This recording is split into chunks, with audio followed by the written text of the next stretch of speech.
ስለተከሰከሰው የህንድ አውሮፕላን አዳዲስ መረጃዎች እየወጡ ይገኛሉ።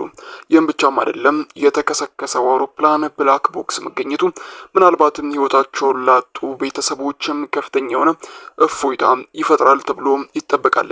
የአውሮፕላን ሲከሰከት ከ240 በላይ የሚሆኑ ሰዎች ህይወታቸውን ሲያጡ በተአምር ከአውሮፕላን ውስጥ አንድ ሰው እንደተረፈ ከሰሞናዊ መረጃዎች መረዳት ይቻላል።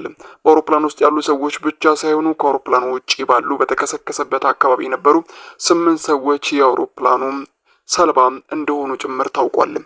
የአቪዬሽን ባለስልጣናቱ እየተናገሩ እንደሚገኙት ከሆነ የአውሮፕላኑ ብላክ ቦክስ መገኘት በተለይም አደጋው የደረሰባቸውና ህይወታቸውን ያጡ ሰዎች ቤተሰቦች እፎይታ እንዲፈጠርላቸው እንደሚያደርግና በቀላሉ አውሮፕላኑ የተከሰከሰበትን ምክንያት አጥንቶ ለመድረስ ከፍተኛ የሆነ ጠቀሜታ እንዳለው ጭምር ሲናገሩ ይደመጣሉ።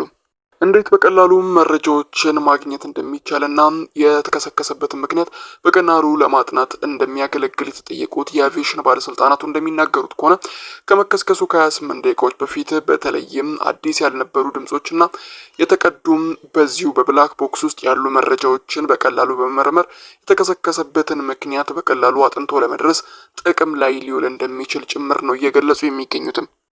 በተከሰከሰበት አካባቢ የአብዛኛው የአውሮፕላኑ ክፍል መሬት ላይ ተከስክሶ እየጨሰና እየነደደ እንደዚሁም ቀሪው ክፍል በተለያዩ መሰረተ ልማቶች ላይ ተቀርቅሮ እንደነበር ይታያል።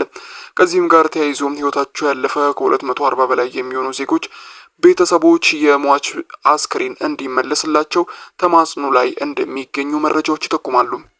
የአቪዬሽን ባለስልጣናቱና የሬሳ ክፍል መርማሪዎች እንደሚገልጹት ከሆነ ከዚህ ጋር በተያያዘ አስክሬኖችን መለየት፣ የዲኤንኤ ምርመራ ልዩነትና ሌሎችም አንዳንድ ፕሮሰሶች ስላሉ ከዚህ ሂደት በኋላ አስክሬኑን ለቤተሰቦቻቸው የማስረከብ ሂደቱ በዚህ ሂደት ውስጥ ሊያልፍ እንደሚገባ ጭምር ሲገልጹ ለማድመጥ ተችሏል።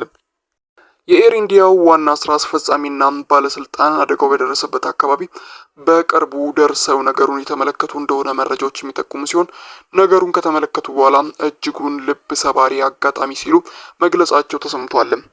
የኤር ኢንዲያ ዋና ስራ አስፈጻሚዎችና ኢንጂነሮች እንደሚሉት ከሆነ በኤር ኢንዲያም 787 እና 8 እንደዚሁም 9 ላይ አጫጭር ምርመራዎችን ማድረግ አስፈላጊ ሆኖ እንደተገኘ ጭምር ሲገልጹ ይሰማሉ። ምክንያቱም ከደረሰው አደጋ በኋላ የአውሮፕላኖቹን ሁኔታ ማጣራትና ምርመራዎችን ማድረግ እጅጉን አስፈላጊ ሆኖ እንደተገኘ ጭምር ሲገልጹ ተደምጠዋል።